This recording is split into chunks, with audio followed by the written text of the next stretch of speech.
Let's go back in time, not to ancient Mesopotamia or the days of Saddam Hussein, but to 2023. An opening drone strike takes out a radar installation outside of Baghdad. Moments later, anti-air missiles ignite as they intercept incoming cruise missiles over the Persian Gulf. Stealth fighter.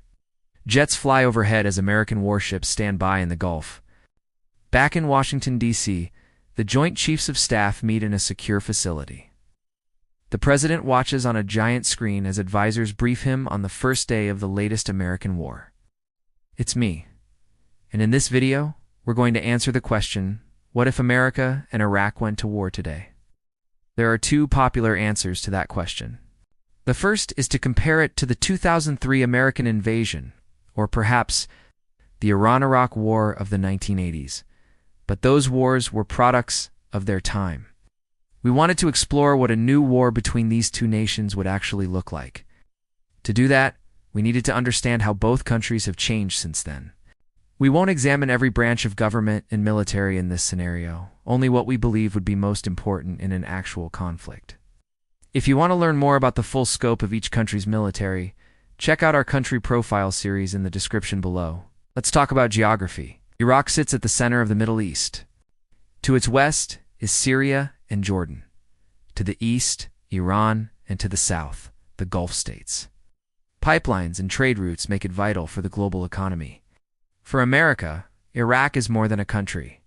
It's a memory of its longest and most controversial war.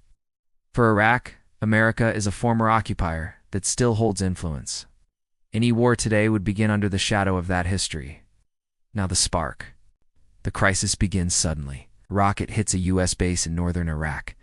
Washington blames an Iraqi-backed militia. Baghdad denies it. Convoys come under fire. Drones clash in the skies. Oil exports slow. Diplomacy fails. The U.S. announces measured military action. Iraq calls it aggression. The war begins. Next, let's examine the USS opening moves. America would not invade like 2003. Instead, it strikes from the air. Radar sites, bunkers, missile launchers, launched all targeted within hours. Cruise missiles from warships, stealth jets from nearby bases, and armed drones would fill the skies. The goal is simple: dominate the air, cripple command, and block Iraq's response. So how would Iraq respond? In any war, the weaker force must be prepared to endure the full force of its enemy before it can strike back. Iraq knows it cannot match America's firepower, so it digs in. Mobile rocket launchers hidden in cities, militias blending into neighborhoods, anti-air defenses scattered and concealed. Baghdad, Basra, and Mosul become shields. Every U.S. strike risks civilian anger and stronger resistance. At some point, the U.S. might send special forces for quick raids, but no large-scale ground invasion. Iraqi militias would rely on ambushes, roadside bombs, and drones. They know the terrain, the streets, deserts, and rivers. A conventional battle may be short, but an insurgency, it could last years. This is not just a war between two nations. It's a war between two networks. Iraq is surrounded by America's allies and enemies. Iran supports Iraq and has sent weapons and fighters to aid it in the past. Syria shares a border and hosts U.S. troops. Turkey, Saudi Arabia, Israel, Jordan, and Kuwait all have interests in the conflict. This war will pull in other nations. They may not fight directly, but proxies always do. In this war, there are three major theaters: the ground, the air, and the cyber domain. First, the ground. Iraqi citizens bear the brunt of the fighting. Bombs fall on schools, homes, and marketplaces. Civilians flee, hiding in the countryside or abroad. As casualties mount, so does resentment against the U.S. But without boots on the ground, America faces limits. How many convoys can it protect? How many bases can it defend? The rural areas are beyond its reach. Here, Iraqi militias are strongest.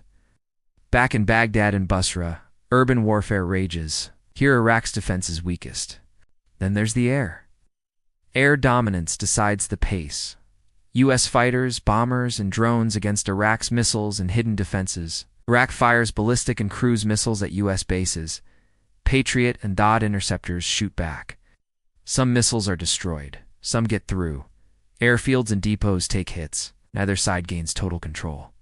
Finally, the cyber and media war. Social media floods with videos, claims and counterclaims. Each side tries to win hearts and minds. Far from the front lines, the economic impact is severe. Oil prices skyrocket. Fuel shortages spread worldwide. Hospitals struggle. Families flee Baghdad and Basra. Even a short war will shake the world's economy and leave thousands displaced. But who wins this theater? Iraq shuts down government services, blaming U.S. cyber attacks. Does America unplug Baghdad or limit the attack to key infrastructure? Can it stop Iraqi drones or ballistic missiles? Will it face interference from Iranian and Syrian hackers? We'll leave that up to you. Who will win this war? There are three possible outcomes. 1. A short conflict. America strikes hard. Iraq endures, and both sides step back after international pressure. 2. A long standoff. Air campaigns drag on. Iraqi militias win small victories. The U.S. fails to achieve its goals, and Iraq becomes unstable again. Or 3. Regional escalation. U.S. allies join in. Oil supplies crash, and the war spreads across the Middle East. Which ending plays out depends on the decisions made by world leaders. But regardless of the outcome, civilians pay the highest price. Wars are easier to start than to end. But why did these two go to war in the first place? You'll have to wait till next week to find out. Thank you for watching. To keep our videos free, we rely on members for support. Join the movement and get access to exclusive content. See you next time.